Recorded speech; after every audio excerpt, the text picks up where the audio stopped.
সবাইকে স্বাগত চ্যানেল 24 এর নিয়মিত আয়োজন যেটা সারাম প্রেজেন্টস মিট দ্য পিপল অনুষ্ঠানে। আজকের পর্বে আমরা আলোচনা করব আমাদের প্রিয় নগরী ঢাকা শহরের সমস্যা ও সম্ভাবনা নিয়ে।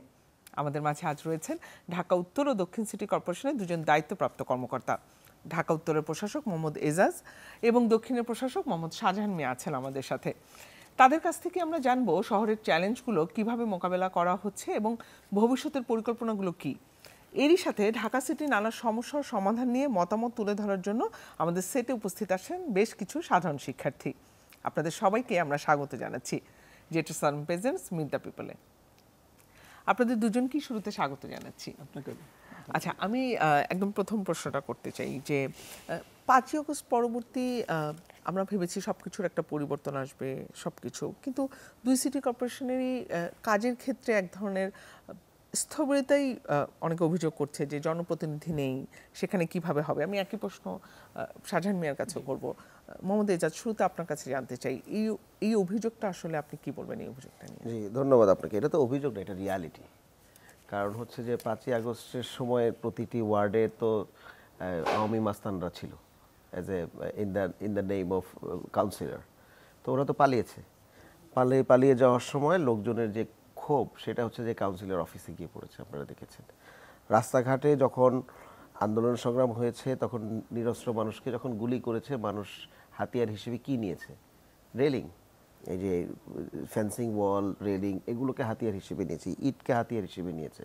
তো সুতরাং ডেফিনেটলি ঢাকা, এখন যদি আপনি ঢাকায় চলেন, ঢাকাকে মনে হবে এটা একটা পোস্ট ব্যাটল ফিল্ড যে অবস্থা থাকে, ধ্বংসস্তূপ থাকবে, মিডিয়ান ঠিক না থাকবে না, রাস্তাঘাটের অবস্থা খারাপ থাকবে, এটা তো স্বাভাবিক, কারণ একটা বড় ঐতিহাসিক পট পরিবর্তন হয়েছে। তো সুতরাং ওখানে আমরা চ্যালেঞ্জগুলো কিভাবে মিট করছি সেটা হচ্ছে বড় বিষয়। তো সেখানে ইমার্জেন্সি গভর্নমেন্ট প্রশাসক নিয়োগ দিয়েছে, কারণ মেয়ররাও তো পালাতক, একজন অ্যারেস্ট হয়েছে, আরেকজন তো বাংলাদেশ থেকে ভাগছে। তো সুতরাং ওই সিচুয়েশনে মানে আগে দুজন অ্যাডমিনিস্ট্রেটর ছিলেন, তারা ইমার্জেন্সি কিছু কাজ করে দিয়েছেন এই ইমার্জেন্সি পিরিয়ডের টাইমে যেগুলো করার। আপনারা চ্যালেঞ্জগুলো কিভাবে নিচ্ছেন? আমরা হচ্ছে আমি এবং শাহজাহান ভাই তো এমনি আরবান প্ল্যানার, আমার তো ডিসিপ্লিনই আছে এগুলো পড়ালেখার ক্ষেত্রে। আর আমি এটা নিয়ে গবেষণা করেছি, কাজ করছি দীর্ঘদিন যাবৎ। তো আমাদের দুজনকে গভর্নমেন্ট সিলেক্ট করেছে এই কাজগুলো করার জন্য। তা আমরা আমাদের উত্তরের রিয়ালিটি একরকম, দক্ষিণের রিয়ালিটি কিন্তু আরেক রকম। দক্ষিণে, তাহলে আমি একটু দক্ষিণের কাছ থেকে শুনে তারপরে আমরা শুনি। এই যে এক ধরনের অভিযোগ যে এক ধরনের স্থবিরতা আছে দুই সিটি কর্পোরেশনে, এই কাজগুলোর কথা কি বলবেন? না, এটা সত্য যে 5ই আগস্টের পরে স্বাভাবিকভাবেই এই প্রতিষ্ঠান তো জনপ্রতিনিধিদের দ্বারা পরিচালিত। এখানে প্রতি ওয়ার্ডে একজন কাউন্সিলর আছে এবং সবার উপরে একজন মেয়র থাকেন। তো বাস্তবতা নিরিখে তারা এখন আর নেই। তো সেক্ষেত্রে যেটা বলবো যে আমাকে এবং এজাজ ভাইকে দুজনকে একই সময় আমাদের দুজনকে নিয়োগ দেওয়া হয় প্রশাসক হিসেবে। তো আমরা নিয়োগ পাওয়ার পরে আমার আগেও আরও দুজন প্রশাসক ছিলেন, তারাও বেশ কিছু চ্যালেঞ্জ মোকাবেলা করে এগুলো এগিয়ে নিয়েছেন। তো আমরা দায়িত্ব নেওয়ার পরে আমরা এই চ্যালেঞ্জগুলো মোকাবেলা করে আস্তে আস্তে এগিয়ে যাচ্ছি এবং অনেক কাজ যেগুলো চ্যালেঞ্জিং আমরা হাতে নিয়েছি এবং আমরা চেষ্টা করে যাচ্ছি এগুলো সমাধানের জন্য। তো আমি মনে করি যে হ্যাঁ, একটা স্থবিরতা ছিল, কিন্তু এখন আস্তে আস্তে গতি পাচ্ছে। আচ্ছা, এই যে গতি পাচ্ছে, জনপ্রতিনিধি ছাড়া কতটা সম্ভব বলে মনে করছেন? হ্যাঁ, এ সত্য যে এটা জনপ্রতিনিধিদের দ্বারা পরিচালিত, কিন্তু আমরা আমাদের সাধ্যমতো আমরা চেষ্টা করে যাচ্ছি এবং সেই গতি আমি মনে করব যে পূর্বের যে কোনো সময়ের তুলনায় ভালোই আমি মনে করতেছি। আপনি মনে করছেন যে না, এটা আসলে উত্তোলন করা সম্ভব? আচ্ছা, আমি আবার একটু আসতে চাই এজাজ ভাই আপনার কাছে, যে কোনো সিদ্ধান্ত নেওয়ার ক্ষেত্রে আমরা দেখেছি আগে যে দুই সিটির মধ্যে এক ধরনের বৈপরীত্য থাকে এবং উদাহরণ হিসাবে যদি আমি বলি যে মশক নিধন কার্যক্রমে ভিন্ন প্রক্রিয়া, কিংবা অটোরিকশা ডিএনসিসিতে আপনি বলেছেন চলবে না, কিন্তু এখন আমরা দক্ষিণ থেকে এই বিষয়ে কোনো সিদ্ধান্ত পাইনি। আমরা এটা বলেছি লোকাল গভর্নমেন্টের পক্ষ থেকে, এটা ডিএনসিসির পক্ষ থেকে না। সুতরাং আমার বক্তব্য আর ওনার বক্তব্য সেম। আচ্ছা, কিন্তু এই যে বৈপরীত্যটা, মানে এটা ঢাকা যেহেতু মানে একটাই তো শহর, সেখানে দুই সিটির সিদ্ধান্তে বৈপরীত্য হলো তো আসলে না, ঠিক আছে এই উদাহরণটা যদি নাও মিলে, তারপরে তো আসলে আমরা অনেক ধরনের বৈপরীত্য দেখতে পাই। এখনকার সিনারিওটা কি? এক নম্বর হচ্ছে আগের যে বৈপরীত্যটা ছিল, কিংবা আপনি বলতে পারেন যে আগে নাকি গতিশীল ছিল, এখন গতিশীলতা নাই, এটা সম্পূর্ণ ভুল কথা। এক নম্বর কারণ কি, আগে তো একজন গান গাইতো, আর হচ্ছে টোকেনাইজেশন করতো, আর আরেকজন হচ্ছে যে লোকজন ডেকে এনে মিডিয়ার সামনে চোখ বড় বড় করে জিজ্ঞেস করতো, বলেন কি বলবেন, মানে এক ধরনের মানে যেখানে কোনো কথা বলার কোনো স্পেস ছিল না, নাগরিকদেরও কথা বলার কোনো স্পেস ছিল না, শুধুমাত্র গণমাধ্যম যে তা না। তো সেক্ষেত্রে গতিশীলতা কতটুকু ছিল সেটা তো আমরা জানি যে আসলেই ছিল না, বরঞ্চ এখন আমরা গণশুনানি করছি। আপনারা শুনেছেন মনে হয় যে আমি কিন্তু প্রায় 15টি গণশুনানি করেছি। সাজাহান ভাই সরাসরি মিডিয়াতে যাচ্ছেন বিভিন্ন প্রোগ্রামে, একদম পিপলের কাছে চলে যাচ্ছেন। সারা ঢাকা শহরে উনি এই ফ্লাইওভার থেকে শুরু করে পরিষ্কারের জন্য কাজ করছেন নিজে দাঁড়িয়ে থেকে। তো এগুলো তো আমরা অতীতে কিন্তু এই প্র্যাকটিসগুলো দেখি নাই। তো সুতরাং আমরা যারা জুলাই অভ্যুত্থানের পরে দায়িত্ব পেয়েছি, আমরা মনে করি যে আমাদের জনগণের প্রতি একটা আন্দোলনের ম্যান্ডেটের কারণে এসেছি আমরা, সেই কারণে সিটিজেনদের প্রতি আমাদের অ্যাকাউন্টেবিলিটিটা আরও বেশি। মানে নাগরিক সুবিধাটাই তো আসলে নিশ্চিত করার জন্যই তো আপনারা, সেক্ষেত্রে দুজনের মধ্যে তার মানে সমন্বয় আছে এখন সাজান? হ্যাঁ, অবশ্যই আমাদের ভিতরে চমৎকার সমন্বয়। যেমন আমি বলি, আমরা দুজন একই সময় আমাদের মাননীয় উপদেষ্টা মহোদয় আমাদের দুজনকে ফুল দিয়ে বরণ করেছেন এবং একই দিনে আমরা দায়িত্ব নিয়েছি। আমরা বিভিন্ন ইস্যুতে কিন্তু আমরা পরস্পরের সাথে ব্যক্তিগতভাবে আলোচনা করি নাই। যেমন এজাজ ভাই তার কিছু ভালো প্র্যাকটিস আছে, বেস্ট প্র্যাকটিস আমি বলবো, সেগুলো আমি তার কাছ থেকে জেনে নিয়েছি উনি কীভাবে এগুলো করতেছেন। আবার আমি যেগুলো ভালো করছি সেগুলো এজাজ ভাই আমার কাছ থেকে জেনে নিচ্ছেন। তো আমার মনে হয় আমাদের ভিতরে আমি বলবো যে পূর্বের যে কোনো সময়ের তুলনায় এখন আমরা চমৎকার একটা সম্পর্ক আমাদের মাঝে বিরাজ করতেছি এবং আমাদের অধীনস্থ যারা কর্মকর্তা তারাও একই অনুরূপ, তারা একে অপরের কাছ থেকে জেনে নিচ্ছে। আমি মনে করি যে কোনো সময়ের তুলনায় পূর্বের আমরা চমৎকার সময় এনজয় করছি এবং আমাদের ভিতরে চমৎকার রিলেশন। এবং সবচেয়ে বড় যে আমাদের ভিতরে একটা কাজের প্রতিযোগিতা। এজাজ ভাই কিছু ভালো কাজ করার চেষ্টা করতেছেন, ঠিক অনুরূপভাবে আমিও কিছু ভালো কাজ করার চেষ্টা করতেছি। তো এগুলো হচ্ছে কি আলটিমেটলি এর সুফল কিন্তু জনগণ পাচ্ছে। আমাদের প্রফেশনাল যে প্রতিযোগিতা, এই প্রতিযোগিতার যে রেজাল্ট, সেই রেজাল্টটা কিন্তু জনগণ পাচ্ছে। আমি এটা বলবো। এই যে আপনারা বলছেন যে জনগণ সেই সুবিধাটা পাচ্ছে, কিন্তু গণমাধ্যম আমরা যখন যাচ্ছি বা এমনি তো সাধারণ মানুষের কিছু অভিযোগ আমরা পাচ্ছি যে আমরা ওষুধ ছিটানো পাচ্ছি না, ডেঙ্গু সামনে আপনাদের একটা বড় চ্যালেঞ্জ, থেমে থেমে বৃষ্টি হচ্ছে এখন, একদমই এই তাপমাত্রার সাথে এই বৃষ্টিটা হচ্ছে ডেঙ্গুর জন্য একদম মানে ডেঙ্গু ছড়ানোর জন্য এটা বেস্ট। হ্যাঁ, তো সেই জায়গা থেকে এই যে মশক নিধন কার্যক্রম, এটা নিয়ে আমরা কথা বলেই যাচ্ছে আসলে সাধারণ মানুষ, গণমাধ্যম, সবাই সব জায়গা থেকে, কিন্তু আসলে এটার কোনো নিয়ন্ত্রণ নেই। এবার আমরা উত্তর সিটি কর্পোরেশন একটা ইনিশিয়েটিভ দেখেছি, তারা একটা মিটিং ডেকেছে বা হসপিটালগুলোর সাথে একটা সমন্বয় করে একটা সভা করেছে। আমি একটু দক্ষিণের থেকে জানতে চাইবো যে দক্ষিণ আসলে এই বিষয়ে কী কী পরিকল্পনা করেছে। না, আমি বলি আপনাকে, আমরা কিন্তু এই যে কি বলে যে ডেঙ্গুর যে সিজন, এটা কিন্তু আপকামিং সামনে আসতেছে, এটাকে মাথায় রেখেই আমরা আমাদের প্ল্যানিং করেছি। আপনি দেখবেন যে আমরা সিদ্ধান্ত নিয়েছি 10টা জোনে আমাদের যে 2 স্তরে আমরা কিন্তু কার্যক্রম নিয়েছি। আমাদের একটি নিয়মিত কার্যক্রম হচ্ছে প্রতিদিন মশার ঔষধ ছিটানো। সকালবেলা আমরা যেগুলো লার্ভিসাইড বলে, অর্থাৎ বাচ্চা মশা মারার জন্য, সেই ওষুধটা নিয়মিত কিন্তু দিয়ে যাচ্ছি। বিকেলবেলা হচ্ছে অ্যাডাল্টিসাইড, অর্থাৎ যে মশাগুলো বয়স্ক মশা, যেগুলো একটু আলো আধারিতে আপনার বের হয়ে আসে, এগুলোকে মারার জন্য আমরা ফগিং মেশিন দিয়ে ঔষধ ছিটাচ্ছি। এটা হচ্ছে আমাদের নিয়মিত কার্যক্রম। এর বাইরে আমি কিন্তু 10টা জনে 10টা স্পেশাল প্রোগ্রাম, যেমন 700-800 আমার ক্লিনিং স্টাফ এবং একই সাথে মশার ঔষধ যারা ছিটায় তাদেরকে নিয়ে আমি প্রতি জোনে একটা করে বড় করে বিশেষ প্রোগ্রাম করছি। অলরেডি ধানমন্ডিতে আমরা গত শুক্রবারে করেছি এবং আগামী শনিবারে আমরা শাহজাহানপুরে করব। মোহাম্মদ ইজাজ, আমরা কথা বলেছি আপনার সাথে যখন আপনি সবাইকে সমন্বয় করে একটা সভা হলো এবং আপনি এবারে একটা ভিন্নধর্মী একটা বিষয় দেখলাম যে সেনাবাহিনীর কাছে এবার মশক নিধনের দায়িত্বটা দেওয়া হলো, সেটা কতটা বাস্তবসম্মত হবে বলে আপনি মনে করছেন? এটা একটা প্রশ্ন। আরেকটা প্রশ্ন হচ্ছে, জনস্বাস্থ্যবিদরা বলছেন যে মশক নিধন এবং পরিচ্ছন্নতা দুটার একসাথে সমন্বয় করতে হবে, এটা জনস্বাস্থ্যবিদদের মতামত, এবং তারাও আপনাকে সেই দিনও ঘটনাটি বলেছেন, এই কথাটি বলেছেন। আপনি এই বিষয়গুলো নিয়ে কিভাবে ভাবছেন? কারণ সামনে তো ডেঙ্গুর মৌসুম চলে এসেছে। এখনই একটা হচ্ছে যে আমি ব্যক্তিগতভাবে আমার পার্সোনাল অভিমত হচ্ছে it is a big challenge, কারণ যারা মশা ওষুধ ছিটান তাদের মধ্যে ঝামেলা আছে, বুঝতে পেরেছেন? এটা আমি দেখেছি এবং এই ঝামেলাকে অ্যাড্রেস আমি করেছি, কারণ তারা মশা ছিটান না, ওষুধগুলো ছিটান না, ছিটাতে গেলে টাকা নিতে চায়, 200, 500, 100 টাকা, 100-200 টাকা তো চাই, এটা আমি দেখেছি। তো এখন চ্যালেঞ্জ হয়ে গেছে যে who will be monitoring the monitors এখানে, তো কারণ তারকে মনিটর করার জন্য তো আমার বিভিন্ন স্তরে আমার কিন্তু মশক কর্মী এবং অফিসাররা আছে।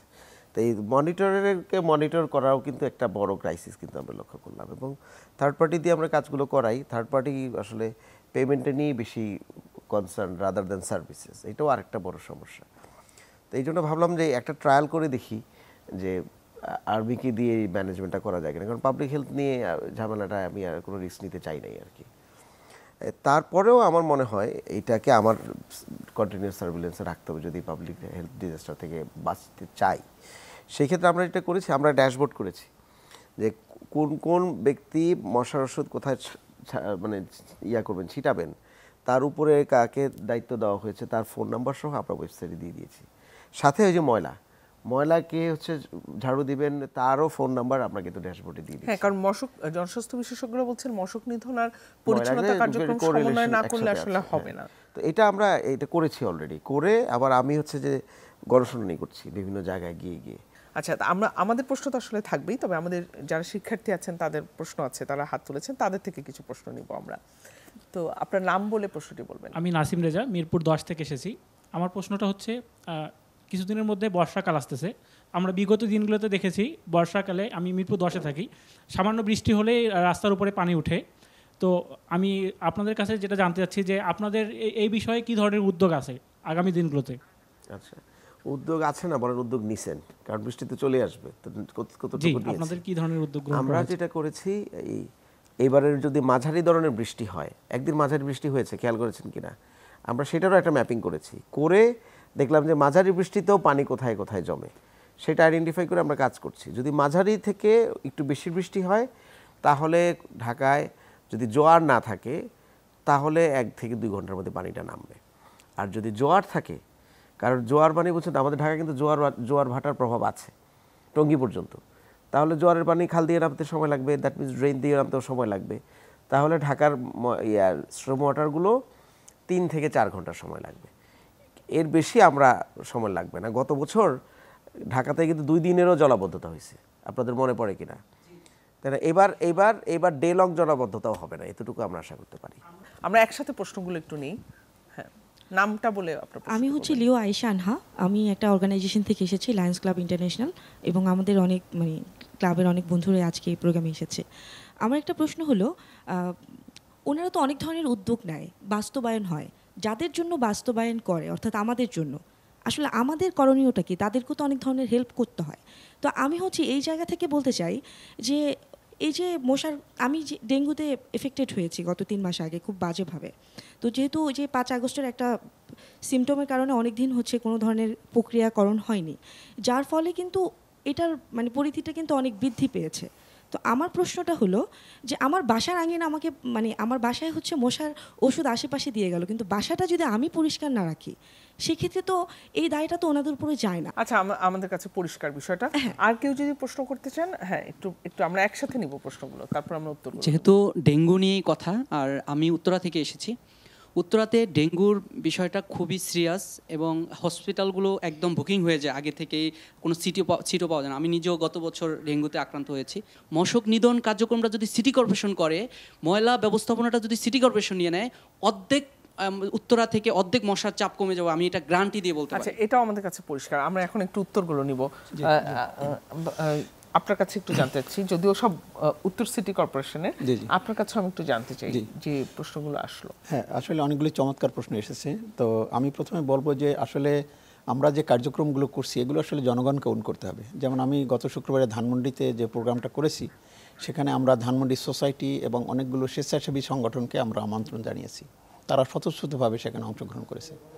তো আমরা যেটা আসলে জনগণকে মেসেজ দিতে চাই যে একটা ডেঙ্গু মশা, একটা বাসায় যদি একটা ডেঙ্গু মশা থাকে, সেই কিন্তু সবাইকে সংক্রমিত করতে পারে। তো এ কারণে বাসার ভিতরে যে ফুলের টব থাকে বা যে কোনো পাত্রে যদি 3 দিনের বেশি পানি জমে থাকে, তাহলে এটা যেন বাসার মালিক বা যারা বসবাস করে তারা যেন সরিয়ে ফেলে, এটা আমরা তাদের প্রতি আহ্বান জানিয়েছি। আমরা একটা চমৎকার র্যালি করেছি, র্যালিতে অনেক লোকজন এসেছিলেন এবং সবাই এটা আমাদের সেই কথাগুলো অনেক সুন্দরভাবে নিয়েছে। তো আমি মনে করি যে এটা আমাদের একটা আহ্বান থাকবে বোথ সিটির পক্ষ থেকে ঢাকাবাসীদেরকে যে আপনারা নিজের আঙ্গিনাটা পরিষ্কার রাখুন। আর আমরা যে কাজটা করছি একদম সাইমultaneously একই সাথে, যে পরিষ্কার পরিচ্ছন্নতা এবং সাথে মশার ঔষধ, সেটা দুইটা কাজ কিন্তু একই সাথে করতেছি। তো এর ফলে হবে কি যে ড্রেন বলেন, যে সমস্ত জায়গায় ময়লা জমে আর কি, তো সেগুলো আমরা পরিষ্কার রাখবো। নদী নালা বা যেগুলো আছে এগুলো আমরা পরিষ্কার করবো, কিন্তু বাড়ির আঙ্গিনাটা জনগণ যেন পরিষ্কার রাখে। তাহলে হবে কি যে আমরা যদি যৌথভাবে অর্থাৎ সবাই মিলে যদি ওন করি, তাহলে আমার মনে হয় ঢাকাকে সুন্দরভাবে আমরা রাখতে পারবো। সবাইকে আসলে সমন্বিত প্রচেষ্টা এক্স্যাক্টলি, করতে হবে। জনগণকে এটা ওন করতে হবে। যদি জনগণ ওন না করে, তাহলে আমরা দুই সিটি কর্পোরেশন যতই চেষ্টা করি সেটা কিন্তু কার্যকর হবে না। সেটা কিন্তু একজন শিক্ষার্থীও বললেন। আমি মোহাম্মদ ইজাজ আপনার কাছে জানতে চাই, এই যে জলাবদ্ধতা বা মশা, এই যে নাগরিক সমস্যাগুলো উত্তরা, মিরপুর, আপনার উত্তর সিটি কর্পোরেশনের আওতাভুক্ত এগুলো, এবং অনেক জায়গার ক্ষেত্রেই আমরা অভিযোগ শুনি যে আওতা বাড়ছে, অনেক কথা আমরা শুনছি, কিন্তু নাগরিক সেবা একই কথা, বারবার বঞ্চিত হচ্ছে নাগরিকরা, কি বলবেন? আগে ওই প্রশ্নগুলো তো দিন, খুব ভালো হবে, তারপরে আমি আপনার পয়েন্টে আসছি। আর উত্তরাটা বলি যে মশার ক্ষেত্রে যে ক্রাইসিসটি উত্তরা মানে 1 নম্বর জোন আমরা বলি আর কি। এখানে ক্রাইসিসটা দুটো, একটি হচ্ছে এই জায়গাতে পুরো অঞ্চলটাতে উত্তরা, তারপরে 18 নম্বর 18টি যে নতুন ওয়ার্ড হয়েছে, এগুলোর অনেক নিচু জমি আছে, খাল প্রচুর, নিচু জমি প্রচুর, জঙ্গল আছে অনেক, বুঝতে পেরেছেন? আবার এর সাথে আবার এয়ারপোর্ট আছে, ক্যান্টনমেন্ট আছে, উত্তরা আছে। তো উত্তরা থার্ড ফেজটা আমাদের না, আপনি যেটা বললেন। তো থার্ড ফেজটা আমাদের না হওয়ার কারণে কি হয়, ওই জায়গাটার মধ্যে মশা ছিটাতে আমাদের কর্মীরা কিন্তু ইন্টারেস্টেড হয় না। ক্যান্টনমেন্টের সাথে আমি কথা বলেছি, ওনাদের কিছু বাজেট ঘাটতি আছে, তো যে কারণে ওনারাও, মশা তো আর বাউন্ডারিজ মানে না, আপনি খেয়াল করে দেখেন। তো যে জায়গায় আমি মশার ওষুধটা ছিটাতে পারছি না, সেই জায়গায় কিন্তু মশাটা হয়, সে তো উড়ে অন্য জায়গায় যায়। তো এই কারণে এই যে কিছু রিজিওনাল ক্রাইসিসগুলো আছে, এবং এটা আমরা অলরেডি সলভ করে ফেলছি। সেটা কীরকম, ক্যান্টনমেন্ট বোর্ডের সাথে আমি বসেছি, আমি বলেছি যে আপনাদের ইভেন ওয়েস্ট ম্যানেজমেন্টও আমরা সাপোর্ট দেব, মশার ওষুধ যদি আপনাদের বাজেট কম থাকে আমরা মশার ওষুধ দিয়ে দিব। হ্যাঁ, এটা আমরা অলরেডি সলভ করেছি একটা পর্যায়ে।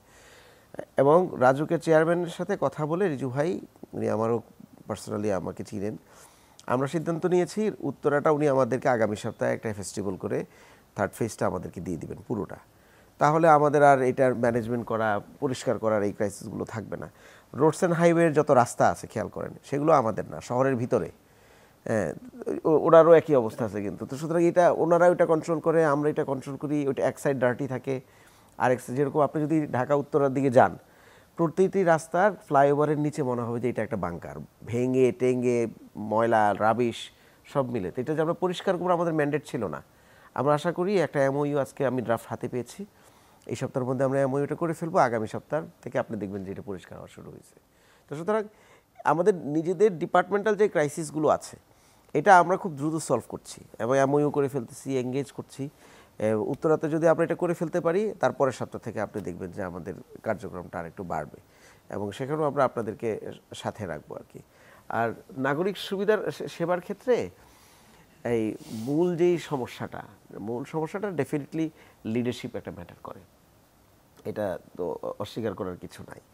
এবং প্রতিষ্ঠানকে মানে সচল রাখাটা এবং প্রতিষ্ঠানকে জনগণের সামনে দাঁড় করাইতে হবে। আগে 13 বছরের কিংবা 15 বছরে এই প্র্যাকটিসটা ছিল না। যে আমি মানে লোকজন কি কখনো জিজ্ঞেস করেছে যে আমার বাসার মশার ওষুধ কেন দেওয়া হয় না? এটার বলার মতো সাহস কিন্তু, কিংবা এই এত বড় গলা, মানে কার ঘাড়ে কয়টি মাথার মতো অবস্থা ছিল, সত্যি কথা। তা আমরা এই প্র্যাকটিসটা আবার শুরু করছি। আমাদের সময় হচ্ছে একটা বিরতি, আমাদের সাথেই থাকবেন। জেটা সালাম প্রেজেন্টস মিট দ্য পিপল অনুষ্ঠানে নিচ্ছে ছোট্ট একটা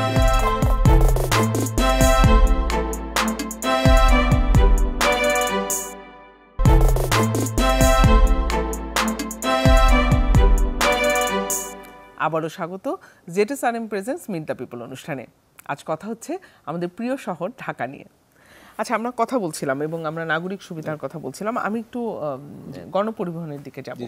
এই যে বাস রুট রিজনালাইজেশনের মাধ্যমে গণপরিবহনের শৃঙ্খলা আনাটা একটা বড় চ্যালেঞ্জ, হ্যাঁ, এবং এটা তো মানে দুই সিটির একটা অন্যতম দায়িত্ব ছিল, এবং 5ই আগস্ট পরবর্তী সময়ও কিন্তু এটির কোনো অগ্রগতি নেই, এবং নগরবাসী মানে এই জায়গাটা থেকে আসলে নগরবাসী কবে স্বস্তি পাবে?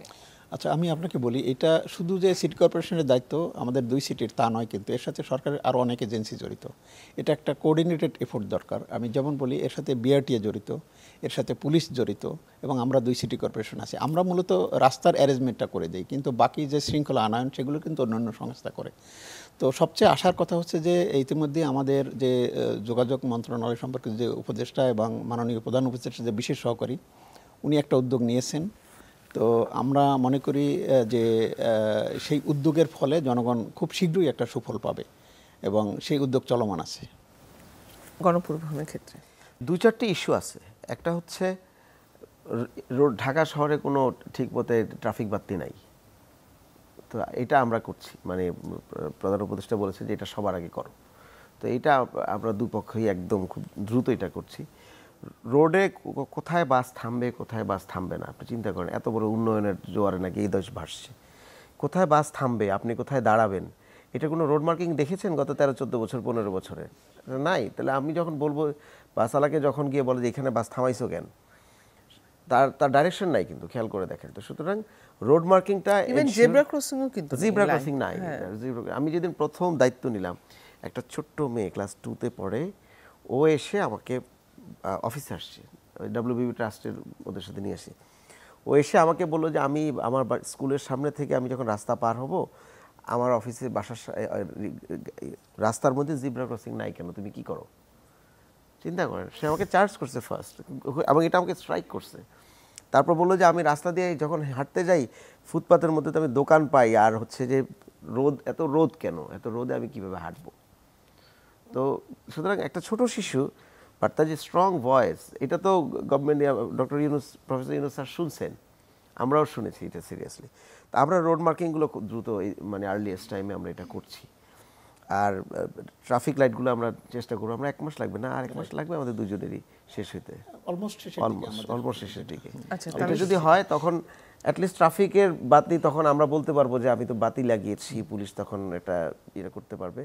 আমরা আরেকটা আলাদা ডেডিকেটেড রুটে আমরা আবার এআইও করছি। তো সুতরাং ওইটা আরেকটা অ্যাডভান্স, পরবর্তীতে এটা সুবিধা হবে পাইলট। তার মানে আজকের অনুষ্ঠানের মাধ্যমে আসলে জানা গেল যে এটির অগ্রগতি আর হচ্ছে। সবচেয়ে বড় যে বিষয় সেটি হচ্ছে যে আপনি দেখবেন যে ঢাকা শহরের যে রাস্তাগুলোতে, সেগুলো কিন্তু ডিফারেন্ট স্পিডের যানবাহন চলাচল করে।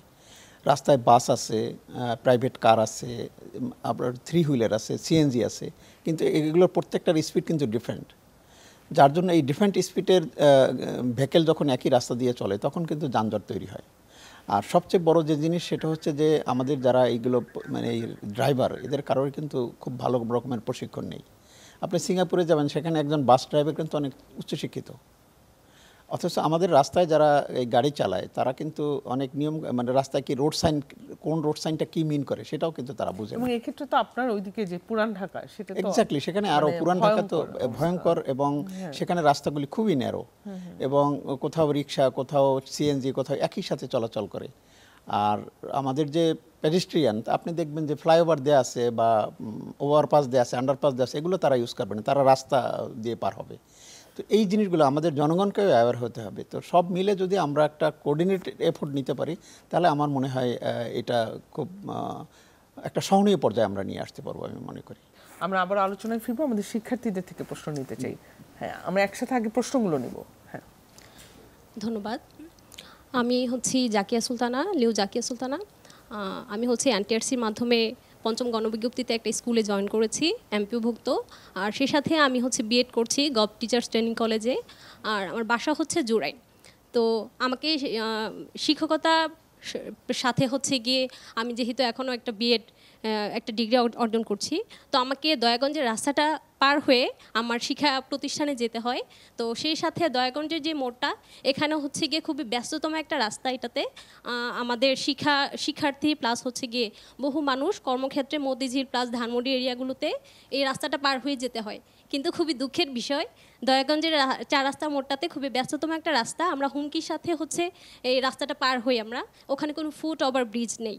যদি হচ্ছে গিয়ে এখানে ফুট ওভার ব্রিজ দেওয়ার ক্ষেত্রে আপনাদের কোনো পরিকল্পনা আছে কি না, বা বিশেষ করে বৃষ্টির দিনগুলোতে ট্রাফিক হচ্ছে গিয়ে তখন হচ্ছে তাদের দায়িত্ব পালন সময় একটু ব্যাঘাত ঘটে, এটা স্বাভাবিক। তখন হচ্ছে গিয়ে দেখা যায় যে রাস্তায় জ্যামটা বেড়ে যায়, আর হচ্ছে গিয়ে তখন দুর্ঘটনাও ঘটে থাকে।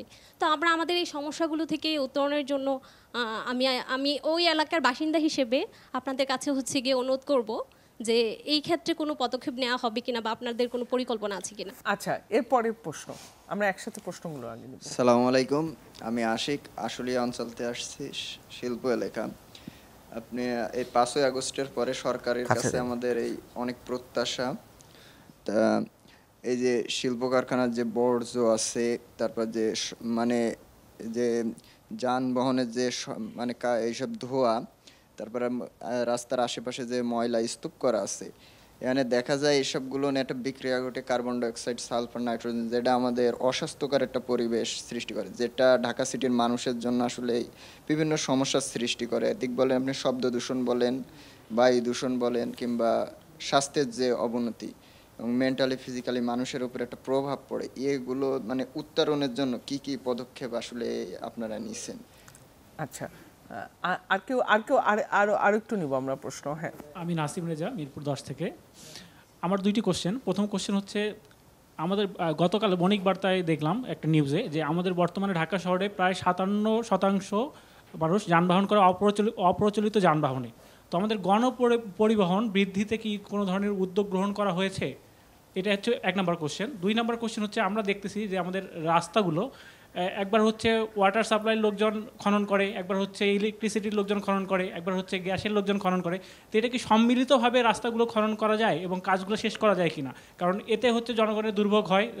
আমাদের তো ঢাকা শহর একটা জ্যামের শহর, তারপর যদি বিভিন্ন ধরনের লোকজন বিভিন্নবার খনন করে রাস্তাটা, তাহলে হচ্ছে আসলেই মানে খুব কষ্টকর হয়ে যায়। ঠিক আছে, আমরা আরো পেছন থেকে দুটো প্রশ্ন নেব। হ্যাঁ, ও হ্যাঁ, আপনি বলেন, আপনার নাম বলে প্রশ্নটা। আলামিন রাবি, পুরান ঢাকা থেকে। তো আমার প্রশ্নটা হচ্ছে, পুরান ঢাকার মধ্যে ফুটপাত নেই বললেই চলে। নতুন ঢাকা যদিও অনেক ফুটপাত আছে, কিন্তু ম্যাক্সিমামগুলো আমরা ইউজ করতে পারি না। ফুটপাতে বিভিন্ন ট্রাফিক পার্কিং করে রাখি, ফুটপাত বসে। আরেকটা হচ্ছে সাইকেলিংয়ের জন্য। উত্তর সিটি একবার সাইকেলিংয়ের জন্য লেন করে দিয়েছিল, কিন্তু সেই লেনটি আর পরবর্তীতে মেনটেন করা, সেখানে গাড়ি পার্কিং বসে, দোকান বসেছে, আর দক্ষিণ সিটি এটা নিয়ে কোনো উদ্যোগই নেয়নি। এ নিয়ে আপনাদের কোনো পরিকল্পনা আছে কিনা? আচ্ছা, আর পিছনে একটা প্রশ্ন নিতে চাই আমরা। আমি জুয়েল রানা, পড়াশোনা করছি গভর্নমেন্ট হোমিওপ্যাথিক মেডিকেল কলেজে। 5 তারিখের আগে আমি কখনো 14 নম্বরের ট্রাফিক পুলিশও দেখি না, ওখানে জ্যামও দেখি নাই। 5 তারিখের পর থেকে এসে দেখা যায় ওখানে ট্রাফিক পুলিশ অ্যাড হয়েছে। সেই সাথে আরেকটা জিনিস, আপনি অনেকগুলো যানবাহনের নাম বলছেন, কিন্তু আরেকটা যানবাহনের নাম বলেননি, সেটা হলো ব্যাটারি রিক্সা আর পেডাল রিক্সা। এখন এই ব্যাটারি রিক্সার বিপক্ষে আমরা কথা বলছি, থাকবে না থাকবে, ঠিক সেই মোমেন্টে এসে বুয়েট আবার খুব সুন্দর মডিফাইড আরেকটা ব্যাটারি রিক্সা নিয়ে আসছে। তো এটা আসলে আমরা একই সাথে বলছি ব্যাটারি রিক্সা থাকবে কি থাকবে না, একই সাথে বুয়েট আবার এই রিক্সা লঞ্চ করছে। তাহলে এইটা কি কোনো সিন্ডিকেট ছিল যেটা বুয়েটের এটাকে প্রমোট করার জন্য এটাকে অফ করছে? যদি তাই না হয়, তাহলে আমরা কেন এই বুয়েটের ব্যাটারি রিক্সাকে আমরা আবার এখানে মাঠে চালানোর জন্য কেন কথা বলছি? এটা কেন স্বীকৃতি পাবে? আচ্ছা, বাকি প্রশ্নগুলো আমরা পরে নেব, অনেক প্রশ্ন হয়ে গেছে, আমরা একটু প্রশ্নের উত্তরগুলো। একটা বিষয় আমি বলি, সেটা যেমন একজন আমাদের বন্ধু, সে দয়াগঞ্জের বিষয়টা তুলেছেন। এটা আরও বিভিন্নভাবে আমার কানে এসেছে। আমি সাথে সাথে আমার chief engineer, additional chief engineer, তাকে আমি সেখানে পাঠিয়েছি এবং এই সমস্যাটা কীভাবে দ্রুত সলভ করা যায় সেটার উদ্যোগ আমরা নিয়েছি। এবং সেখানে যদি ওভারপাস দেওয়ার দরকার হয় সেটা আমরা দেবো, বা যে প্রক্রিয়ায় হোক, যদি রোড চ্যানেলাইজ করা লাগে সেটা আমার মনে হয় বর্ষার আগেই আমরা এটা করে ফেলবো। আশা করি এই সমস্যার সমাধান হবে। Good for you. ইজাজ ভাই, আরো কিছু সমস্যা। 1 নম্বর হচ্ছে পেডিস্ট্রিয়াল, মানে টেসলা দিয়ে শুরু করি, লাস্ট শেষ থেকে সবার আগে গরিবের টেসলা দিয়ে শুরু করি। ঢাকার আশেপাশে গাজীপুরে সব মিলিয়ে একটা স্টাডি আছে যে অ্যারাউন্ড প্রায় 40 লক্ষ প্লাস টেসলা আছে আর কি, গরিবের টেসলা আছে। এবং এটা 5 তারিখের পর আরও বেশ বাড়ছে। 2 কারণে বাড়ছে। আগে এটা শুধুমাত্র প্রতিবন্ধীদের নামে চালানো হতো, আপনারা জানেন মনে হয়, তাই না? তো সুতরাং ওই গ্রামারটাও খারাপ, কারণ প্রতিবন্ধী কেন রিক্সা চালাইতে হবে, উনি অন্য ব্যবসা করবে। আমরা তো কি একজন অসুস্থ রোগীকে আমি ড্রাইভিংয়ের সিটে বসাই দিব, সেটা আমার নিজের জন্য রিস্ক। তো সেরকম রিক্সার মতন এরকম একটা মানে ঝুঁকিপূর্ণ যানবাহন প্রতিবন্ধীদেরকে ফ্রেমিং করে যারা করেছেন, কারণ তার আগে প্রতিবন্ধীদের নাম দিয়ে এক ধরনের স্ট্যান্ডবাজি এবং এক ধরনের রাজনীতি করা হয়েছে। আপনারা জানেন যে গত হাসিনা এবং তার মেয়ের এই অটিজম নিয়ে যে প্রোফাইলিং তৈরি করা হয়েছে, ওগুলোরই আউটপুট হচ্ছে এই বর্তমান সময়ের টেসলার যে প্রথম যেই উদ্যোগ, সেটা তখনও আমরা বলেছিলাম, আমি তখনও বলেছিলাম যে একজন অসুস্থ মানুষকে তো আমি ড্রাইভিংয়ে বসাতে পারি না, একজন অসুস্থ মানুষকে আমি অন্য সেফটি নেটের মধ্যে আমি নিব। খেয়াল করে দেখেন, 5 তারিখের পর যেহেতু দেখা গেছে যে 1.5 লাখ টাকা ইনভেস্ট করলে মাসে 30,000 টাকা আসে, এখন তো এগুলো 1 লাখের কম দাম। তো 1 লাখ টাকার কাছাকাছি ইনভেস্ট করলে 30,000 টাকা যদি মাসে আসে, 3 মাসে আপনি টাকা উঠে আসতেছে। দ্যাট মিনস কেউ যদি 10 লাখ টাকা ইনভেস্ট করে, তার 3 লাখ টাকার প্রায় হচ্ছে গিয়ে ইনকাম। তো এটা অসম্ভব ব্যবসা, এবং এই অসম্ভব ব্যবসাটাই এখন করা হচ্ছে। এবং যেহেতু কোনো কন্ট্রোল নাই, এই সুযোগের কারণে এটা রাস্তায় নেমে এসছেন। এই 5 তারিখের আগে ওনারা তো কোনো না কোনো প্রফেশনে ছিলেন যারা এই কাজগুলো এখন করছেন। খেয়াল করে দেখেন, এটাকে হঠাৎ করে তো বেকারত্ব বাড়ে নাই, তাই না? কিন্তু এই কাজে যে শিফটিং, যে আপনার রুরাল এলাকাতে যে লেবার ডিমান্ড ছিল সেটাকে আমি পুল করেছি এখানে, খুব সহজেই এমপ্লয়মেন্ট জেনারেট করা যায় দেখে। গ্রামে এমপ্লয়মেন্ট জেনারেশনের যে মার্কেট এবং সিটিতে এমপ্লয়মেন্ট জেনারেশনের যে মার্কেট, সহজে পুল করা যায়। তো আমি লেবার পুল করেছি না, থ্রু ক্রিয়েটিং একটা ইলিগাল ইনফ্রাস্ট্রাকচার এবং ভেহিকল তৈরি করে, এবং এর সাথে সম্পৃক্ত হচ্ছে গিয়া বিদ্যুতের অবৈধ ব্যবসা আছে, সেটা সম্পৃক্ত। এর সাথে সম্পৃক্ত ওয়ারলিংয়ের মধ্যে প্রতিদিন এগুলো রিক্সা বানানো হচ্ছে, মেকার তৈরি করা হচ্ছে, ব্যাটারির ব্যবসা আছে, সবগুলো কিন্তু ইলিগাল এবং পরিবেশ বিধ্বংসী। এইটাকে গভর্নমেন্ট সিরিয়াসলি দেখেছে যে এটাতে জনদুর্ভোগের, এখন আরবান ক্রাইসিসের একটা বড় ক্রাইসিস হচ্ছে এখন কিন্তু এইটা টেসলা। আরেকটা হচ্ছে পেডিস্ট্রিয়ান সমস্যা, মানে ফুটপাথ, ওইটা আমি পরে আসতেছি। তো গভর্নমেন্ট যখন এটা সিদ্ধান্ত নিল যে না, এটাকে আমরা একটা ফরম্যাটে আনবো, যদি 40 লাখ 50 লাখ লোক, মানে 40-50 লক্ষ ফ্যামিলি, তো তাদেরও তো মানবিক বিষয়টা দেখতে হবে এখানের মধ্যে। আমরা তো ওয়ান ওয়ে সাইড চিন্তা করলে হবে না যে শুধু নগরকে ঠিক করতে গিয়ে আমরা 40-50 লক্ষ বেকার তৈরি করে ফেলবো, তা না। তো সেটাকে কি করা লাগবে, এক ধরনের নিরুৎসাহিত করতে হবে অবৈধ যানবাহনের প্রতি, এটা একটা। দ্বিতীয় হচ্ছে তাদেরকে অল্টারনেটিভ লাইভলিহুডের জায়গাকে তাকে বন্দোবস্ত করতে হবে। অল্টারনেট লাইভলিহুডের বন্দোবস্ত হচ্ছে যে তাহলে এই রিক্সাটা তো ঝুঁকিপূর্ণ। ঢাকা শহরে যত অ্যাক্সিডেন্ট হয় তার 19 থেকে 20% অ্যাক্সিডেন্ট হচ্ছে এখন এদের দ্বারা, এই যানবাহনগুলোর কারণে। কারণ এটা হাত দিয়ে ব্রেক করতে হয়, ওর ক্ষমতার চেয়ে বেশি ভারী, বসার কথা 30 জনের, বসে হচ্ছে 10-8-9 জনও বসতে পারে কোথাও কোনোটা। আবার ডিজাইন তো যে যার মন মতো করে করতেছে, ইনোভেশনের একটা লিমিটলেস ইনোভেশন চলে এখানের মধ্যে। তো সুতরাং এই সব কিছু মিলিয়ে মানে কোন বাহনটা সেফ হবে, কিন্তু আমরা মেইন রোডে উঠতে দিব না, এলাকা ভিত্তিক চলবে। এবং শুধুমাত্র ঢাকা সিটি কর্পোরেশনগুলোতে না, যতগুলো লোকাল গভর্নমেন্ট ইনস্টিটিউট আছে সবখানে আমরা এই লাইসেন্সিংটা দিব। তো সুতরাং এইটার ডিজাইন যদি তৈরি হয়ে যায়, হ্যাঁ আসতে ভালো, বেশ সম্পূরক প্রশ্ন আছে, বোঝা যাচ্ছে। তো ডিজাইনটা আমরা ফাইনাল করেছি, করে আমরা প্রাইভেট সেক্টরকে ডেকে বলেছি যে আপনারা কারা কারা এটা প্রোটোটাইপ ডিজাইন করতে পারেন দেখেন। প্রোটোটাইপ ডিজাইন করলে সেটাকে মূল্যায়ন কমিটি দেখবে যে এটা ডিজাইন স্পেসিফিকেশন ঠিক আছে কিনা। হ্যাঁ, টাইপ অনুমোদন যেটাকে বলা হয়, টাইপ অনুমোদনটা দিলে ওনারা এটা তখন করবেন, যার যার ব্র্যান্ড অনুযায়ী তারা এটা নিবন্ধন করবেন। আর আমরা এর মাঝখানে আরেকটা কাজ করব, এই যে হঠাৎ করে গ্রাম থেকে উঠে এসে যে উনি রিক্সা নিয়ে নেমে আমার গায়ের উপর উঠে যাচ্ছেন, এটা বন্ধ করাইতে হবে। তো এটার জন্য আমরা প্যারালালি অলরেডি আগামী মাস থেকে রিক্সা পুলারদের জন্য আমরা ট্রেনিংয়ের ব্যবস্থা করেছি। এই ট্রেনিংয়ে যারা পাস করবেন তারা সার্টিফিকেট পাবেন। এই ট্রেনিংগুলো, এই জন্য আপনাদের উত্তরগুলো দিয়ে দিচ্ছি একটা একটা করে। তো ট্রেনিংগুলো হয়ে গেলে, সার্টিফিকেট পেলে, একটা ভোটার আইডি কার্ডের এগেনস্টে আমরা একটা রিক্সা দিব। এখন যেরকম যে 5-10 জন যার যার মতো করে চলছেন তা না, দ্যাট মিনস যিনি সত্যিকারের রিক্সা পুলার তাকে রিক্সার অনুমোদনটা দেওয়া হবে। আমরা নাম্বার প্লেট দিব এবং কতগুলো প্রোডাকশন করতে হবে, এটা আরেকটা প্রশ্ন। আমি কি তাহলে 1 কোটি প্রোডাকশন করবো কিনা? আমরা লোকাল গভর্নমেন্ট ইনস্টিটিউশনের ডেমোগ্রাফি, তার ইনফ্রাস্ট্রাকচার এবং ডিমান্ড, এই সব মিলিয়ে আমরা দেখব যে কোথায় কোনটা করা যায়, সেটার আবার কালারিং করা যায় কিনা।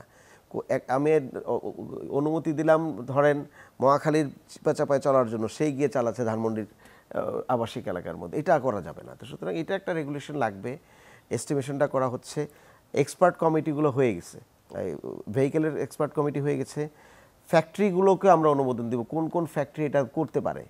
এখন তো ওয়েল্ডিং মেশিন ফ্যাক্টরিতে এগুলো তৈরি হয়, সুতরাং আমরা তার চেসিস নাম্বার থাকবে, ইঞ্জিন নাম্বার থাকবে, ওই চেসিস নাম্বারটা অনুমোদিত ফ্যাক্টরির নাম্বার থেকে হইতে হবে। তখন আমরা এক ধরনের বৈধকরণ করব। এই বৈধকরণ প্রক্রিয়াটা শুরু হয়ে গেছে, ট্রেনিং আমরা করাচ্ছি, ট্রেনিং থেকে পাস শুরু হয়ে যাবে। ট্রেনিং সম্বন্ধে গতকালকে মনে হয় আপনারা গণমাধ্যমে নিউজ দেখেছেন। তো ওখান থেকে যারা সার্টিফিকেট নিয়ে আসবে তারা একটা নির্ধারিত মূল্যে এই টেসলা মানে মোটর চালিত রিক্সা কিনে মূল সড়কে না, ভিতরের সড়কে তারা এটা ব্যবহার করবেন। যেহেতু ট্রেনিং প্রাপ্ত হবেন, তখন এদের মতো চাইলেই উনি বের হয়ে যেতে পারবেন। এখন তো গায়ের জোরে ঢাকা শহর চলে, তখন ট্রেনিং থাকলে মানুষের ইন্টেলেকচুয়ালিটি তার একটা ব্যারিয়ার তৈরি হয় যে আমি এটা পারবো, এটা পারবো না। এই জন্য ট্রেনিংটা খুব গুরুত্বপূর্ণ। আমাদের বাসেও তো সজন ভাই যেটা বলতেছিলেন, বাসে একটা বড় অরাজকতার কারণ হচ্ছে যে বাস ড্রাইভারদের কিন্তু ট্রেনিং নাই, বুঝতে পেরেছেন। আবার সিটিতে ট্রেনিং আরেক রকম লাগে, সিটির বাইরে আপনার এক ধরনের বিহেভিয়ার, কিন্তু শহরের বিহেভিয়ার আরেক রকম। তো এই ট্রেনিংগুলো তো আমাদের আলটিমেটলি দিতে হবে। ভাইয়া প্রশিক্ষণের কথা তো আসলে খুব সংক্ষেপে যদি একটু, আমাদের অনেক প্রশ্ন আছে, অনেক কথা আছে এই শহর নিয়ে, ফুটপাত এবং সাইকেল লেনটা যদি খুব সংক্ষেপে একটু বলে দেন। ফুটপাত আমরা উদ্ধার করছি, এটা মানুষের অধিকার, কিন্তু ফুটপাত 100% ফুটপাতের কেউ বসতে পারবে না, আমরা সেরকম করব না। কারণ এবার ড্যাপেও বলা আছে যে ফুটপাতটাকেও আমরা শেয়ার্ড করতে পারি কিনা, দ্যাট মিনস যেই ফুটপাতটা চড়া, হ্যাঁ, সেই জায়গার মধ্যে হয়তো বা সে বসতে পারে, এটা পোটেনশিয়াল জায়গাগুলো আমরা খুঁজে বের করি, যেহেতু ড্যাপে এটাকে অ্যাড্রেস করে দিয়েছিল তখন। তো সুতরাং এখানে এক ধরনের ন্যায্যতা আমরা চিন্তা করব। আবার যেটা হচ্ছে যে একদম বাস স্ট্যান্ডের সামনে, সেখানে আমরা অ্যালাউ করব না, কারণ এটাতে তো আমি আরেকজনের অধিকার নষ্ট করছি। তো সুতরাং দুটো মানুষ ইজিলি হেঁটে যাওয়ার মতো যদি জায়গা থাকে, যেটা ড্যাপে পরিষ্কার বলা আছে, সেখানে আমরা দেখছি। আর সাইকেল লেনটা নিয়ে যদি, সাইকেল লেনটা আমরা তো এক সময় তো আগারগাতে কিছু করা হয়েছে, সেটা আমরা উন্মুক্ত করে দিব, কিন্তু এটা নিয়ে আরেকটু স্টাডি দরকার আছে। কারণ হচ্ছে এই বিষয়টা আমি একটু বলি, আমি ব্যক্তিগতভাবে আমি একজন সাইকেলিস্ট, আমি রেগুলার সাইক্লিং করি সকালবেলা। আমার একটা গ্রুপও আছে, একই সাথে যারা বিভিন্ন গ্রুপে সাইক্লিং করে আমাদের ইয়ারলি গ্যাদারিং হয়। তো ওখানে আমি অনেককে জিজ্ঞাসা করেছি যে আপনি কি আপনার অফিসে বা কর্মস্থলে কমিউট করতে চান কিনা। সকলেই কিন্তু সকালবেলা সাইকেলে কমিউট করতে চায় তার অফিসে। সবচেয়ে বড় প্রবলেম সেটা হচ্ছে আমাদের আসলে সাইক্লিংয়ের কোনো ডেডিকেটেড লেন নেই। এটা যদি আমরা করতে পারি তাহলে আমার মনে হয় আমরা অনেকখানি যানজট কমিয়ে আনতে পারবো। কারণ সাইকেল একদিকে হচ্ছে যে এটা কোনো ফুয়েল লাগে না, মানে একটা মানে স্বাস্থ্যসম্মত যানবাহন আর কি। এটা যদি রেগুলার কেউ চালায় তাহলে হেলথ ঠিক রাখতে পারে। তো এইটা খুব প্রমোট করা উচিত আমি মনে করি। আমি আরেকটা প্রশ্ন একটু করতে চাই, আমিনবাজার এবং মাতোয়াইল এই দুটা কিন্তু আমাদের মানে আপনাদের দুই সিটিরই ময়লার ভাগাড়। তো পরিবেশ উপদেষ্টাকে সাথে নিয়ে আপনারা এটা ভিজিটও করেছেন, ময়লা না পোড়ানোর সিদ্ধান্ত নিয়েছেন, তবুও কিন্তু সমাধান হয়নি, কেন? এক নম্বর হচ্ছে যেটা আমাদের তো আমরা ওয়েস্ট টু এনার্জি একটা এগ্রিমেন্ট করছি চাইনিজদের সাথে, বুঝছেন, এটা ঝুলেছিল একটা নীতিমালার অভাবে। নীতিমালাটা মনে হয় আশা করি 1-2 সপ্তাহের মধ্যে ফাইনাল হবে। ফাইনাল হলে আমরা ইনোগ্রেশন শুরু করব, মানে এইটা ওয়েস্ট এনার্জি করার জন্য, এবং আমি আশা করি হয়তো বা দক্ষিণেও ওয়েস্ট এনার্জি। এবং জাইকা ইতিমধ্যে আমাদের দক্ষিণে উত্তরে 2 জায়গায় এই প্রজেক্ট তারা চালু রেখেছে। কিছুদিন আগে জাইকার প্রতিনিধি দল আসছিলেন, তারা যে কাজটা করতে চাচ্ছেন সেটা হচ্ছে যে আমাদের সবচেয়ে বড় যে জিনিস সেটা হচ্ছে ওয়েস্টকে আমরা সোর্স সেগ্রিগেশন করতে পারছি না, অর্থাৎ কোনটা পচনশীল আর কোনটা অপচনশীল এটা কিন্তু আমরা করতে পারছি না। তো আমরা চাচ্ছি যে সিটিজেনদেরকে এই বিষয়ে অ্যাওয়্যার করব যে আসলে কিচেন থেকেই যেন এটার সোর্সিং মানে সেপারেশনটা হয়। আমাদের সিটিজেনদেরকে এডুকেট করতে হবে, তাদেরকে অ্যাওয়্যার করতে হবে। এই কাজটা খুব শীঘ্রই, মানে আমার মনে হয় আগামী সপ্তাহে হয়তো বা এরকম একটা সময়ে জাইকার সহায়তা আমরা প্রথমে একটা ওয়ার্ডে এটা পাইলটিং করব। যদি ওটা সাকসেসফুল হয় তাহলে আমরা through out the both city আমরা এটা রেপ্লিকেট করা শুরু করব। হ্যাঁ, সামনেই কুরবানি, আমরা বর্জ্য নিয়ে কথা বলছিলাম, বর্জ্য অপসারণ, অনেক বিষয় নিয়ে। গাবতলীর পশুর হাট নিয়ে নানা ধরনের আলোচনা গণমাধ্যমে, অবশেষে দুদক আপনার কার্যালয়ে, কি বলবেন? খুব ভালো হয়েছে আজকে আসাতে। সেটা হচ্ছে যে আমরা তো এইটাতে একটা অনিয়ম হয়েছিল, আপনি জানেন, এটা আমার চোখে ধরা পড়েছে। ধরা পড়ার সাথে সাথে আমরা টেন্ডারটা ক্যান্সেল করে দিয়ে আমরা যেহেতু 1 তারিখ থেকে 1 বৈশাখ থেকে কিন্তু খাস কালেকশন করার একটা নিয়ম আছে, বাধ্যবাধকতা আছে, তো জন্য আমরা নিজেরা কালেকশন শুরু করে দিয়েছি। কিন্তু এই যে যারা এই কমিটিতে ছিল তারা এটাকে কিভাবে পুরো নিয়মটা না মেনে টেন্ডারিংয়ে গেল, এটা একটা ইনভেস্টিগেশন হওয়া দরকার ছিল। তো সেক্ষেত্রে দুদক এসছে, যারা এটার সাথে জড়িত ছিল, কেন তারা এটা ঠিকমতো করলো না, এই ইনভেস্টিগেশনটা তার খুব দ্রুত বেরিয়ে আসবে। কিন্তু সেক্ষেত্রে কি উত্তর সিটি কর্পোরেশন অনেক কর আদায় থেকে পিছিয়ে থাকবে? না না না, আমরা যে পরিমাণ কর ডাক এসছে আমরা তার চেয়ে বেশি টাকা উঠাবো, ডোন্ট ওয়ারি। আচ্ছা, এটা নিয়ে কোনো চ্যালেঞ্জের কিছু নাই। আচ্ছা, আমি একটু আমাদের অতটুকু সক্ষমতা আছে, এটা ঈদের পরে এস্টিমেশনই বোঝা যাবে। ঈদের পরে গণমাধ্যমকে বলবো, আর আমরা নিজেরা এটা প্রকাশ করব যে কত টাকা কালেকশন হয়েছে। নিশ্চয়ই গণমাধ্যম তো সেটা জানবেই। আমি দুজন শিক্ষার্থী যারা আগে প্রশ্ন করেনি তাদের থেকে দুটো প্রশ্ন নেব, আমাদের সময় একেবারে শেষ। পিছনে একটু বলতে চাচ্ছিলাম, উত্তর থেকে একটা প্রশ্ন নেব, দক্ষিণ থেকে একটা প্রশ্ন নেব।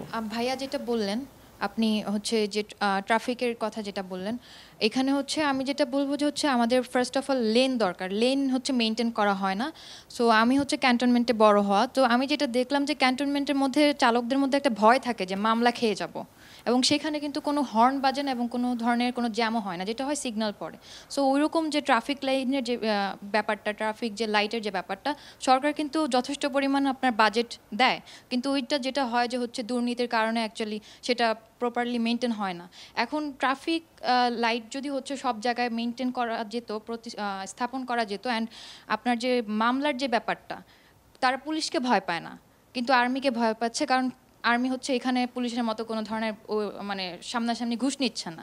তো যেটা হচ্ছে যে আপনার ক্যান্টনমেন্টের ভিতর সাইলেন্ট পরিবেশ, ক্যান্টনমেন্টের বাইরে বের হলে একদম অসহ্যকর একটা পরিবেশ, হর্ন। আরেকটা হচ্ছে যে তারা প্রফিটটা বেশি অর্জন করতে চায় চালকরা, যে কারণে হচ্ছে প্রত্যেকটা আপনার জায়গা হচ্ছে যাত্রী থামাচ্ছে। আমার 5 মিনিটের রাস্তা 1.5 ঘন্টা লাগতেছে। তো দেখা যাচ্ছে যে আপনার এইটা যদি বাস্তবায়ন করা যেত, যে আমরা তো মুখে বলতেছি, বাট যদি বাস্তবায়ন করা যেত যে স্টপেজ ছাড়া, ক্যান্টনমেন্টের ভিতর যেটা হয় যে স্টপেজ ছাড়া যদি কোনো কারণে এমপি দেখে ফেলে যে হচ্ছে যাত্রী নামাচ্ছে, মামলা খেয়ে যায়। তো এইটা আসলে তো চাইলে আমরা আই থিঙ্ক এটা আসলে বাস্তবায়ন করা সম্ভব। নাম বলে একটু প্রশ্ন করবেন। আমি জয়িতা সেন, ঢাকা বিশ্ববিদ্যালয়ে 2য় বর্ষে পড়াশোনা করছি। আমার প্রশ্নটা হচ্ছে, আমরা প্রথম থেকে আলোচনায় অনেকগুলো টপিক এসছে, ডেঙ্গু এসছে, ট্রাফিক এসছে, গণপরিবহন এসছে, অনেক রকম টপিক আলোচনা হলো, এবং সবগুলোতেই আমরা আশার বাণী শুনতে পেলাম যে অনেক কিছু করা হচ্ছে, নতুন নতুন উদ্যোগ নেওয়া হয়েছে। আমরা সবসময় না এই উদ্যোগগুলোই সবসময় শুনতে পাই, কিন্তু এই উদ্যোগগুলো কতটা সাস্টেইনেবল, বা আমরা কি এমন কিছু দেখতে পারি যে যা আমরা এখন পাচ্ছি সব কিছুই তো নাগরিক সুবিধার আওতায়, তো এই নাগরিক সুবিধাগুলো কেন কোনো সরকার পরিবর্তন কিংবা কোনো পট পরিবর্তনের মাঝে বারবার পরিবর্তন হচ্ছে? এমন কি কিছু আমরা পেতে পাই না যে যেগুলো আমাদের দরকার সাধারণ মানুষের জন্য, এগুলো সব সময়ের জন্যই সমান থাকবে? কে আসলো, কে গেল, এগুলোর পরিবর্তনের ফলে বারবার পরিবর্তন হবে, জনগণ আবার দুর্ভোগে পড়বে, সামনে নির্বাচন আসছে, আবার কারাই প্রতিনিধিত্ব করবে এবং তারা আবার নাকি নতুন করে যদি কিছু চালু করে। তো আমরা এমন কি কিছু দেখতে পারি যে যেগুলো আজকে চালু হচ্ছে এবং এগুলো দীর্ঘমেয়াদী হবে, আসলে স্থায়ী হবে? আমার কাছে বিষয়টি পরিষ্কার। আমরা এই দুটো প্রশ্নে আমাদের হাতে একদম সময় নেই, আমরা দরকার হলে আবার এই প্রশাসকদের সাথে নিয়ে আরেকটা পর্ব করব। আমরা এই যে শেষ প্রশ্নটা, এটা বেশ সুন্দর একটা প্রশ্ন, এবং এই সুন্দর প্রশ্ন উত্তরটা আমি দুজনের কাছ থেকেই শুনতে চাই। বোন যে প্রশ্নটা করেছেন সেটা অত্যন্ত চমৎকার একটি প্রশ্ন, তবে উত্তরটাও একটু কঠিন, কারণ মানে আমরা অলরেডি 54 বছর পার করে এসেছি এবং সামনে অনাগত ভবিষ্যৎ আমাদের জন্য অপেক্ষা করছে। তো আমরা দুজনেই we are for time being, আমরা স্বল্প সময়ের জন্য। তো আমরা যেটা চিন্তা করেছি যে কিছু ভালো কাজের উদাহরণ আমরা রেখে যাব যেগুলো জনগণের মাঝে সাড়া জাগাবে। তবে এটা লং লাস্টিং করার হবে যে ভবিষ্যতে যারা আসবেন, তবে আমরা এমন কিছু করতে চাই যেটা জনবান্ধব হবে এবং জনগণই ফিল করবে যে এই কাজগুলোকে সামনে এগিয়ে নিয়ে যাওয়া দরকার।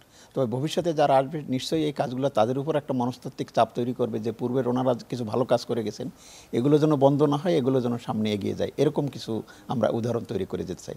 তবে এই দেশটি আমাদের সকলের, আমরা সবাই মিলে যদি চেষ্টা করি নিশ্চয়ই ভালো কাজ কিছু করতে পারবো। নিশ্চয়ই। এক নম্বর হচ্ছে লাস্টের প্রশ্নটা পরে বলি, আগে প্রথম প্রশ্নটা বলি। ক্যান্টনমেন্টে আইন কার্যকর হয়, ট্রাফিক জ্যাম কম, ক্যান্টনমেন্টের বাইরে ট্রাফিক জ্যাম বেশি, এই আলোচনাটা কিন্তু আমরা শুনি। এটা একটা প্রধান কারণ হচ্ছে ডেফিনেটলি ওখানে ল অ্যান্ড অর্ডারটা ফাংশনাল না, এটা নিয়ে প্রশ্ন নাই। কিন্তু আরেকটা বড় ব্যাপার আছে, এখানে গাড়ি কম, মানুষ কম। আপনি ক্যান্টনমেন্টের বাহিরের যে এক্সচেঞ্জ অফ ট্রাফিক যদি দেখেন এবং ক্যান্টনমেন্টের ভিতরে যে ট্রাফিক দেখেন, অনেক কম গাড়ি এখানে ঢুকতে দেয়, তো অনেক কম গাড়ি, এবং তার আবার বাস স্ট্যান্ডগুলো আলাদা, মানে মেইন রোডে না, কিন্তু সে আলাদা জায়গা করে তাকে বাস স্ট্যান্ড দেওয়া হয়েছে। তো সুতরাং ফ্যাসিলিটি সাথে হচ্ছে ল অ্যান্ড অর্ডার, এবং এর সাথে হচ্ছে যে অনেক কম গাড়ি, খুব কন্ট্রোলড মানে ট্রাফিক থাকার কারণে ওইখানকার জিনিসটা অনেকটা ফাংশনাল হয়। আপনি ঈদের 1-2 দিন পর, আমি কিন্তু নিজে গাড়ি চালাই ছোটোবেলা থেকে, তো সুতরাং আমি ড্রাইভার ইন ওয়ান সেন্স। তো ঈদের 1-2 দিন পরে ঢাকা শহরে কিন্তু আপনার হর্ন কম থাকে, আপনি খেয়াল করে যদি দেখবেন, জ্যাম থাকে না, এই ডিসঅর্ডারও হয় না, খুব কম, 1-2টা হয়, কারণ ওই যে অকেশনাল ড্রাইভাররা গাড়ি চালায়, অ্যাক্সিডেন্টটা বেশি হয় তখন। তো সুতরাং গাড়ি কম থাকলে যে শহরের ভিতরেও এক ধরনের অর্ডার কার্যকর হয়, সেটা আপনি এই মনোযোগ দিয়ে এবার কোরবানিতে বের হলে আপনি দেখতে পাবেন। তো কাছাকাছি অর্ডার কিন্তু একই, অলমোস্ট সিমিলার কিংবা আরও বেটার এখানের মধ্যে স্পিডে চালানোর পরও আপনি জ্যাম এবং অনেক কম পাবেন, কারণ বিকজ ট্রাফিক কম, মানুষ কম, এটা একটা বিষয়। ডেফিনেটলি স্পিরিটের জায়গা থেকে you and me and the same page, যে আমাদের ল অ্যান্ড অর্ডার যেন ঠিক থাকে, যারা ট্রাফিকের দায়িত্বে আছেন সে যেন ঘুষ না খায়।